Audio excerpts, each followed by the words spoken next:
상사가 부하 직원을 불러서 물었습니다. 자네 부하를 믿나? 아니요, 믿지 않습니다. 그래? 그럼 오늘부터는 부하를 믿을 수밖에 없을 것이네. 아니, 왜죠? 지난주 결근하면서 자네 장모가 돌아가셨다고 했지. 자네 장모의 전화일세 하고 준 거예요. 예. 역시 안 웃군요. 예.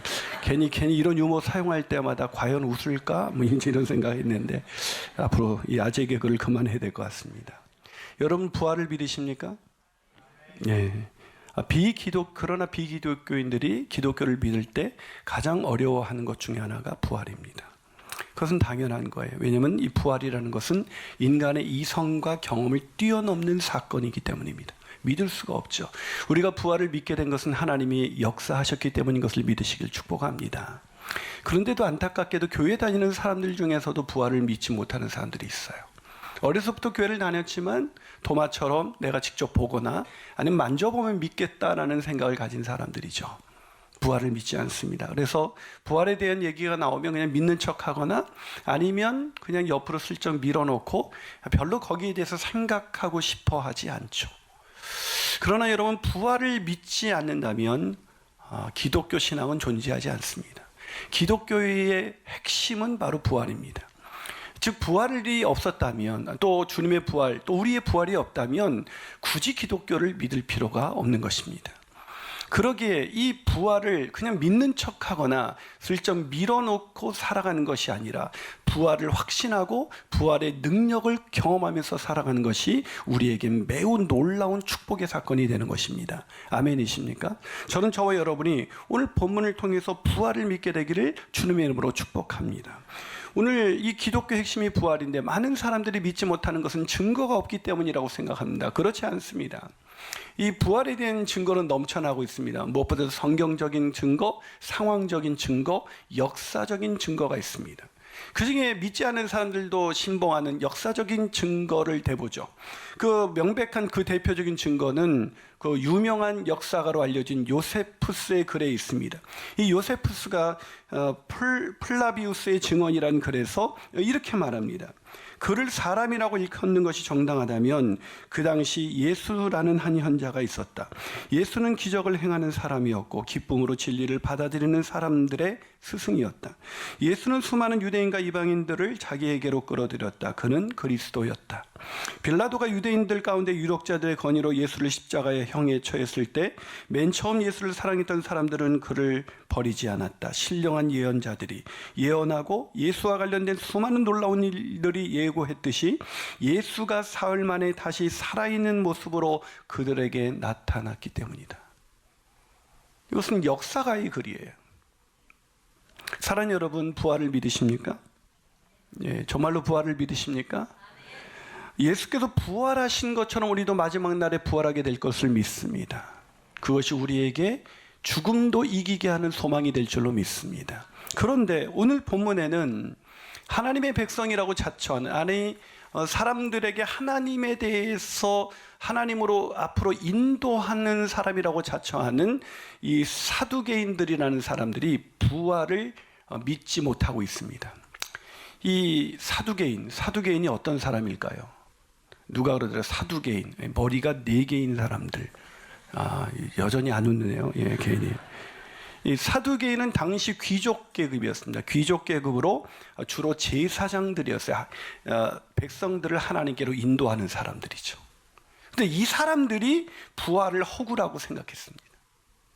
그래서 지금 예수님과 부활 논쟁을 벌이고 있습니다. 그래서 진짜 부활이 사실이 아니라는 것을, 믿을 수 없는 이야기를 하는 것을 지금 논쟁하고 있는 것입니다. 자, 뭐라고 질문했을까요? 본문 22절과 23절을 같이 한번 읽어보겠습니다. 시작. 7이 다 상속자가 없었고 최후의 여자도 죽었나이다. 7사람이 다 그를 아내로 취하였으니 부활 때 곧 그들이 살아날 때에 그 중에 누구의 아내가 되리까? 자, 이 질문이 무슨 질문이냐면 이 모세오경은 창세기, 출애굽기, 레위기, 민수기, 신명기, 이것을 모세가 지은 오경, 하나님이 모세를 통해서 기록하신 하나님의 말씀입니다.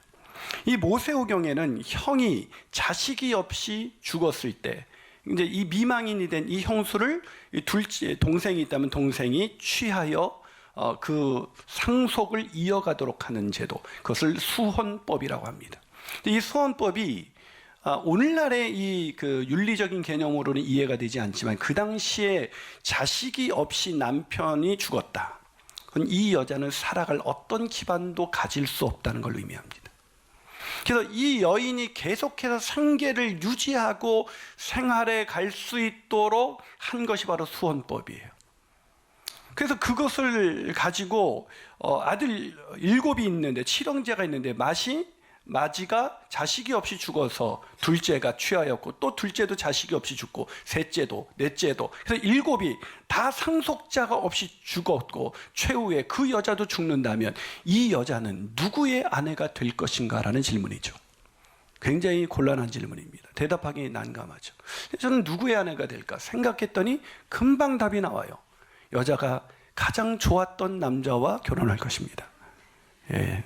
농담이에요. 너무 이렇게 신중하게. 하여튼 뭘 해도 웃지 않는 여러분들 앞에서 이게 설교한다는 게 별로 이게 쉬운 일이 아니에요, 이게. 자, 근데 예수님은 오늘 굉장히 간단하고 명료하게 대답을 해주셨습니다. 이 대답에는 그리고 놀랍게도 왜 비기독교인들은 물론 기독교인이라고 자처하는 사람들도 왜 부활을 받아들이지 못하고 부활의 확신을 갖지 못한 채 살아가는지에 대한 이유가 담겨져 있습니다. 그래서 우리는 오늘의 이 부활을 믿지 못하는 이 사람들, 그 사람들의 이 예수님의 믿지 못하는 그 대답을 통해서 우리가 어떻게 부활을 확신하고 살아갈 수 있는지에 대한 확신을 얻을 수가 있는 것입니다. 저는 저와 여러분의 오늘 본문을 통해서 부활을 확신하고 살아가는 그런 놀라운 인생이 되시기를 주님의 이름으로 축복합니다. 자, 그렇다면 사람들은 왜 부활을 믿지 못하는 것일까요? 첫 번째로 성경을 제대로 알지 못하기 때문입니다. 성경을 제대로 알지 못한다. 자, 오늘 본문 24절을 한번 읽어보겠습니다. 24절 있습니다. 시작. 예수께서 이르시되 너희가 성경도 하나님의 능력도 알지 못함으로 오해함이 아니냐. 왜 부활을 오해했다고요? 성경을 알지 못하기 때문에. 여러분, 그들이 신봉하는 모세오경, 성경 중에 가장 첫 번째 책인 창세기부터 시작되는 이 모세오경도 오해한 것입니다. 여러분, 오늘 이들이 예수님에게 곤란한 대답을 하도록 만든 이 질문은 신명기 25장에 기록되어 있는 말씀입니다. 이 신명기는 모세의 설교 양식을 통해서 주어진 하나님의 말씀입니다. 그때 모세가 이 신명기 25장에서는 특별히 어떤 메시지를 줬냐면, 특별히 가난하고 소외된 이웃을 어떻게 섬겨야 되는 것인가를 얘기하고 있는 거예요. 그래서 그것이 바로 오늘 본문에 인용한 신명기 25장 5절과 6절입니다. 한번 읽어볼까요? 있습니다. 시작. 형제들이 함께 사는데 그중 하나가 죽고 아들이 없거든 그 죽은 자의 아내는 나가서 타인에게 시집가지 말 것이요 그의 남편의 형제가 그에게로 들어가서 그를 맞이하여 아내로 삼아 그의 남편 형제된 의무를 그에게 다할 것이다. 자, 이게 뭐라고요? 바로 이 가난한 과부를 어떻게 도와야 되는가에 대한 특별법이에요. 다시 말해서 부활에 대한 메시지가 아니란 말입니다. 이것은 가난하고 소외된 사람들을 어떻게 하나님의 백성들이 도우면서 살아가야 될 것인가에 대한 메시지인데, 부활을 믿지 않았던 사두개인들은 이 말씀을 왜곡해서 이 말씀을 통해서 이 가난하고 어려운 이웃들을 도와야지, 이 말씀에 순종해서 내가 소외된 이웃들을 도와야겠구나, 이렇게 머리가 돌아간 것이 아니라 이거 부활이 허구라는 걸 증명할 수 있는 좋은 얘기거리가 되겠나고 이상하게 머리가 돌아간 거예요. 하여튼 머리가 많으면 이상하게 머리가 돌아가게 돼 있어요. 예, 여전히 아는 건 죄송합니다. 여러분, 이 말씀이 그런 내용이 아니잖아요. 이 말씀에서 중요한 것은 우리가 말씀대로 어려운 이웃들을 돕는 거예요. 근데 이것을 가지고 부활에 대한 시비를 거는 논쟁거리로 삼았어요. 얼마나 악합니까? 순종하고 이웃을 도왔다면 이 사람들의 인생이 얼마나 풍성했겠어요. 얼마나 많은 사람들을 주께로 인도했겠어요. 그런데 그 말씀을 자신들이 믿을 수 없는 것에 대한 논쟁거리로 삼아버린 것입니다. 게다가 이 사람들은 이 성경에 대해서 아주 더 무지했던 것이 뭐냐면, 부활의 때는 신령한 몸으로 부활된다는 걸 몰랐어요. 죽지 않는 몸으로 부활됩니다. 아멘이십니까? 그 말은 결혼과 출산이 필요 없게 된다는 얘기예요. 이 결혼과 출산은 사람들의 죽어가는 문제를 해결하기 위해서 결혼을 통해서 또 출산을 통해서 대가 이어지도록 한 것이 결혼과 출산이란 제도입니다. 때문에 부활의 때는 시집가는 일도 없고 장가가는 일도 필요가 없어요. 영원히 죽지 않기 때문입니다. 아멘이십니까? 그렇기 때문에 부활의 때는 누구와 결혼하느냐가 중요한 사건이 아니에요. 그렇기 때문에 이들은 그냥 쓸데없는 논쟁을 하는 것이 필요한 것이 아니라 그 말씀을 따라서 어려운 이웃을 돕는 것이 더 중요한 것이었습니다. 그런데 이 사람들은 그걸 가지고 이상한 데 머리를 써서 자꾸 논쟁거리로 삼은 것이죠. 제가 목회를 하다 보면 꼭 이런 안타까운 사람들이 있습니다. 이렇게 설교를 듣고 집에 가서 괜히 아내를 괴롭히는 분이 있어요. 오늘 목사님 설교 이게 이해가 돼? 하면서 시비를 거는 거죠. 이해가 안 되시면 저에게 오세요. 제가 자세하고 친절하게 대답해 드릴 용기가 있습니다. 여러분의 그 배우자도 하나님 믿어지게 하시는 하나님의 은혜를 따라 믿음을 가진 것뿐이지 자세히 설명할 수 있는 그런 배움을 아직 갖지는 못했어요. 터툴리아는 이런 유명한 말을 남겼죠. 나는 이해되지 않게 믿는다. 여러분, 성경이 인간의 머리로 다 이해될 수 있다면 그것은 인간이 만든 책일 거예요. 성경은 하나님의 감동으로 된 것이기 때문에 하나님이 깨닫게 해주지 않으면 깨달을 수가 없는 말씀입니다. 아멘이십니까? 그렇기 때문에 이 부활이라는 것은, 이 성경에 기록된 이 부활이라는 것은 우리가 성경을 오해하지 않을 때 믿어질 수가 있는데, 그러려면 하나님께서 깨닫게 해 주셔야 그것이 가능하다는 것입니다. 그러게 오늘날까지 교회를 어려서부터 다녔는데 모태신앙인데도 부활이 믿어지지 않고 그게 진짜 인간의 힘으로 가능할까, 그런 의심 가운데 있어서 부활의 능력을 체험하지 못하면서 오늘을 살아가고 있다면 오늘 이렇게 기도하셔야 합니다. 하나님 아버지, 성경이 깨달아지게 하여 주시옵소서. 말씀이 깨달아지게 하여 주시옵소서. 말씀이 깨달아지고 부활이 깨달아지고 부활의 능력으로 살아가시는 저와 여러분이 되시기를 주님의 이름으로 축복합니다.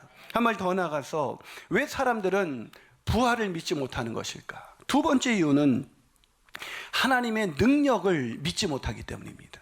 하나님의 능력. 자, 오늘 본문 24절을 다시 한번 읽어보겠습니다. 자, 24절 읽어볼까요? 시작. 예수께서 이르시되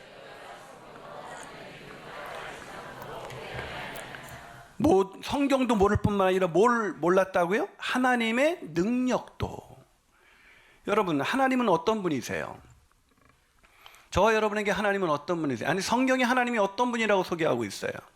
하나님은 창조주 하나님이십니다. 아멘이십니까? 하나님은 전능하신 하나님이십니다. 아멘이십니까? 그러면 여쭤보죠. 온 우주 만물을 창조하시고 사람을 창조하신 그 창조주 하나님, 그 전능하신 하나님이 죽은 사람을 살리는 것은 쉬워요, 어려워요? 그게 상식입니다.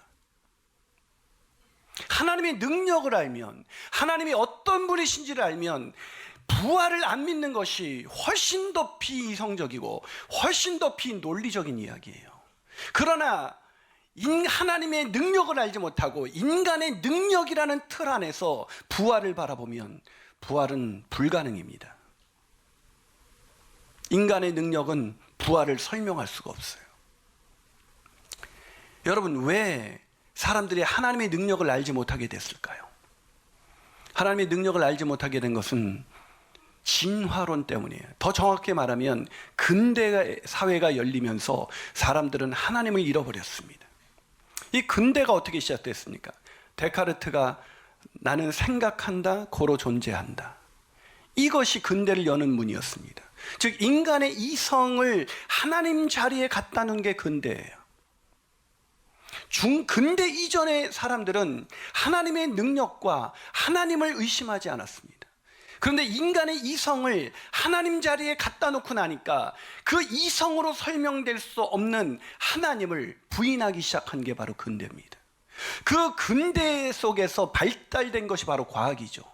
그 과학을 아주 엄청나게 발달하도록 만든 그 과학자 중에 가장 영향력 있는 과학자가 바로 진화론의 창시자인 다윈입니다. 그래서 이 진화론이 우리로 하여금 하나님을 알지도 못하게 만들고 하나님의 능력을 알지 못하게 만들어버린 겁니다. 여러분은 진화론을 믿으십니까? 창조론을 믿으십니까? 아마 여러분이 교회 다니시면서 창조론을 믿는다고 하면서도 부활의 확신을 갖지 못하는 것은 중학교 때 배웠던 이 진화론의 영향이 큽니다. 이 중학교 때가 얼마나 중요하냐면, 이 중학생 때는 이 사춘기죠. 사춘기는 부모와의 의존 관계를 끊어버리고 부모로부터 독립하는 시기입니다. 그래서 부모와의 의존 관계를 끊어버리기 때문에 부모의 모든 걸 거부하고 거절합니다. 이유 없는 반항의 시기로 비춰지지만, 사춘기는 부모와의 의존 관계를 끊어버리고 부모로부터 독립해서 자신의 정체성을 확립하는 시기예요. 즉, 나는 누구인가, 나는 어떻게 만들어졌는가, 그걸 확립할 때 창조로는 교회 가가지고 그냥 고작 20-30분 설교 듣는데, 나머지 6일간의 삶 속에서 이 인본주의가 지배하는, 하나님을 거부하는 이 세속적인 사상 속에 길들여지는 과학적 그 사고에 의해서 진화론을 배우면서 하나님을 부인하게 된 것입니다. 그래서 교회는 다니는데 사실 깊은 곳에서는 하나님이 인정이 안 되는 것이죠. 부활의 주님이 인정이 안 되는 것입니다. 그렇기 때문에 어릴 적에 부지런히 하나님에 대해서 가르쳐야 하는 것입니다. 이 주일학교에서 두 아이가 논쟁을 벌였습니다. 한 아이가 어디서 주워 들었는지 주일학교 학생인데도 진화론을 알고 있었어요. 너 진화론에 대해서 들어봤니? 그러니까 애가 몰라? 그게 뭔데? 했더니 너 그것도 몰라? 위대한 과학자 다윈이 말한 건데, 그 다윈에 의하면 우리 인간은 창조된 것이 아니라 진화된 것이래, 그러더라고요. 그러니까 이 아이가 말문이 좀 어렵겠다, 애가 논리적으로 뭔가 진화론을 거들먹거리면서 얘기했으니까. 근데 듣고 있던 그 주일학교 아이가 이렇게 대답했습니다. 너 그거 아니? 뭐? 다윈도 하나님이 만드셨어? 이 한 방에 끝낸 거예요. 그 아이가 뭘 알고 있습니까? 하나님의 능력을 알고 있습니다. 옆 사람에게 인사해 봅시다. 애보다는 지혜로웁시다. 시작. 사랑하는 여러분, 왜 사람들의 부활을 믿지 못하는 것일까요? 인간의 이성을 하나님의 자리에 갖다 놓으면 인간의 이성으로 받아들일 수 있을 것만 믿을 수밖에 없습니다. 그러나 여러분, 인간의 이성으로도 아직도 풀어내지 못하는 이 우주 만물의 신비와 이 인간의 신비를 설명하지 못하면서도 인간의 이성으로 받아들일 수 있는 것만 믿는 사람, 그 사람은 아무리 교회를 어려서부터 다녔다 할지라도 부활의 능력을 체험할 수가 없습니다. 하나님의 능력을 알지 못하기 때문이죠. 저는 저와 여러분이 이 하나님의 말씀을 통해서 하나님의 능력을 알게 되고 하나님을 알게 되고 부활을 확신하며 살아가게 되시기를 주님의 이름으로 축복합니다. 마지막으로, 우리가 왜 사람들은 부활을 믿지 못하는 것일까요? 그것은 하나님의 말씀을 믿지 못하기 때문입니다. 자, 하나님의 말씀을 믿지 못한다. 왜 믿음이 안 생길까? 교회를 그렇게 오래 다녔는데도. 그것은 듣는 것에 문제가 있습니다. 로마서 10장 17절을 한번 읽어보겠습니다. 로마서 10장 17절 읽어봅니다. 시작. 그러므로 믿음은 들음에서 나고 들음은 그리스도의 말씀으로 말미암아. 믿음은 뭘 들을 때 생긴다고요? 하나님의 말씀. 내가 뭘 듣느냐가 우리 믿음을 형성해버려요. 그러니까 진화론, 정체성이 형성되는 시기에 진화론에 대해서만 들었기 때문에 진화론에 대한 믿음이 생긴 겁니다. 그게 사실이 아니에요. 진화론은. 다시 말씀드리지만, 여러분, 진화론자들은 진화를 어떻게 설명하느냐? 제가 특히 쥐가 어떻게 박쥐가 됐느냐, 이걸 어떻게 설명하냐면, 쥐가 날아다니는 박쥐가 되려면 어느 날 이게 시간이 오래 가면서 이 겨드랑이에 이게 털이 나기 시작한다는 겁니다. 그 털이 더 자라서 뼈가 생기고, 그리고 살이 붙어가지고 나중엔 날게 된다는 거예요. 제가 이게 도저히 이해가 안 가는 게, 저도 겨드랑이에 털이 있거든요. 아직도 안 생기고 있어요. 좀 더 연습을 좀 더 해봐야겠다, 이런 생각을 하고 있습니다. 여러분, 진화론이 이게 믿을 수 있는 사실이 되기 위해서는 반드시 중간 화석이 필요합니다. 그 중간 화석이 저기 아프리카 어디에서 한 군데 그 뼈 조각 하나가 발견돼서 그거에 상상해서 만들어진 그런 이론이 아니라 무수한 화석이 필요합니다. 무수한 중간 단계가 필요합니다. 털이 있는 단계, 조그맣게 뼈가 튀어나오는 단계, 그게 자랐던 단계, 살이 붙은 단계가 무수하게. 왜? 진화론은 어떤 특정한 존재, 생물에게만 나타나는 것이 아니라 모든 존재에게 나타나야 되기 때문에 그런 중간 화석이 무수하게 많아야 진화론은 그것이 객관적인 사실로 인정될 수 있는 거예요. 근데 그 화석이 없어요. 그냥 우리가 배웠던 뭐 오스탈로피테쿠스, 호모 에렉투스 이런 것들은 막 어디서 주선 어떻게 사람의 뼈로 추정되는 어떤 표뼈 같은 걸 하나를 가져다가 그걸로 만들어낸 형상화시킨 거예요. 근데 그걸 배웠기 때문에, 그걸 들었기 때문에 따져보지도 않고 묻지도 않고 그걸 듣다 보니까 우리는 진화론을 믿게 됐고, 인간의 능력 안에서 인간의 이성만을 신봉하게 됐고, 하나님의 능력을 믿지 못함으로 인해서 우리는 부활의 능력을 체험하지 못하고 살아가게 된 것입니다. 사랑하는 여러분, 일주일에 성경을 많이 듣는 것이 중요한 것입니다. 믿음이 생기려면 성경을 읽어야 합니다. 성경을 들어야 됩니다. 그런데 아이들이 그저 그냥 성경을 부지런히 가르치셨습니까? 교회만 열심히 가라 그랬지 성경을 열심히 읽히지 않습니다. 성경을 몰라요. 여러분, 믿음은 들음에서 나요. 어려서부터 여러분의 교회 아무리 열심히 교회를 다니고 아무리 열심히 봉사를 했어도 내가 성경을 얼마나 열심히 읽었는가, 얼마나 성경을 열심히 묵상했는가, 이게 안 나오면 믿음은 생기지 않습니다. 그건 허약한 믿음이에요. 한 방에 날아가는 믿음입니다. 고난 한 방에 날아가는 믿음입니다. 교회에 다녔는데 난 왜 믿음이 없을까? 교회만 열심히 다녔기 때문입니다. 좋은 교회는 훈련을 시키는 교회입니다. 성경을 가르치는 교회입니다. 성경을 제대로 가르치는 교회입니다. 그걸 배우게 되시기를 주님의 이름으로 축원합니다. 그래서 저희 교회에서 제자 훈련을 하다 보면 사람들이 믿음이 견고해집니다. 제자 훈련을 하다 보면 매일 말씀을 보게 만듭니다. 매일 예배에 우선하게 만듭니다. 또 말씀을 더 이해하기 쉬운 보조자료는 경건서적을 읽게 만듭니다. 그들의 믿음이 견고해집니다. 어떤 환경과 어떤 상황에서도 흔들리지 않는 감격과 기쁨 속에 살아갑니다. 오늘 여러분 간증한 분들 놀라운 일입니다. 10시에도 한 장로님이 간증해 하셨는데, 그 장로님이 저 처음 만났을 때 40대 교회는 열심히 다녔습니다. 차량 봉사도 하고 있었습니다. 근데 저를 처음 만났을 때 목사님 맥주 한잔 하시죠, 이랬던 분입니다.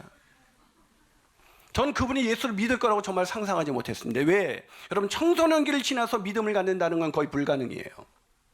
굉장히 어려워요.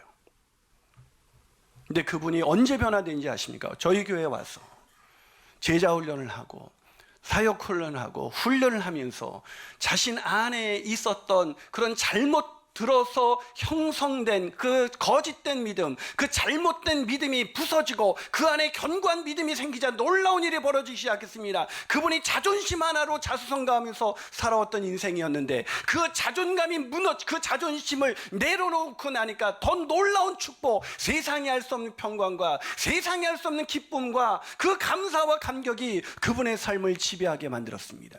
사랑하는 여러분, 오늘날 교회를 다니면서도 왜 우리 인생의 죽음이 두렵습니까? 왜 우리 인생의 고난이 두렵습니까? 살아계신 주님, 그분의 능력으로 살아가는 것이 아니라 내 능력, 제한된 내 능력, 제한된 내 힘과 지혜와 능력으로 살아가고자 하니 내 마음대로 안 되고 내 마음대로 되는 그 순간에도 불안과 두려움이 우리 마음을 지배하는 것이 아니겠습니까? 사랑하는 여러분, 부활의 주님을 신뢰하십시오. 주님, 이 시간 내가 부활의 주님을 만나기 원합니다. 그 주님이 나의 주님이 되게 하여 주셔서 내 힘으로 살아가는 인생이 아니라 부활의 주님과 동행하는 인생이 되게 하여 주시옵소서. 그 기도가, 그 간절한 기도가 저와 여러분의 기도가 되시기를, 그래서 부활의 주님을 만나고 부활의 능력 체험하면서 살아가게 되시기를 주님의 이름으로 축원합니다.